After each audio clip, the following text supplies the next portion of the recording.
সেদিন ছিল একটা বিয়েবাড়ি, তো আমি এই সালোয়ারটা পরেছিলাম। এটা আমার ভীষণ প্রিয় একটা সালোয়ার। এটা আমি এই বছর পুজোয় নিয়েছি। তো চুলটা একটু কার্ল করেছিলাম, বাট আমার চুলে এই কার্লটা একদমই থাকে না।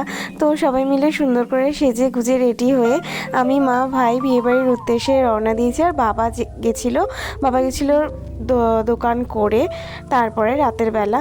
তো আমাদের বিয়েবাড়িটা ছিল বড়নগর লোল্যান্ডে, যেখানে পুজোটা হয় ঠিক সেইখানেই। ওই দূরে যেটা দেখতে পাচ্ছ প্যান্ডেল করা, ওইটাই হচ্ছে আমাদের বিয়েবাড়ি।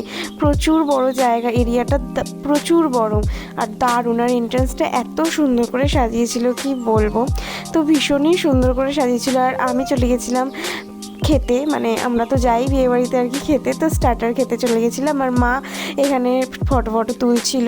তো ভীষণই সুন্দর সাজিয়েছিল। আর এখানেই দাদাটা জুস করছিল, দারুণ জুসটা করছিল, মানে দারুণ টেস্ট করে জুসটা করেছিল, দারুণ খেতে হয়েছিল।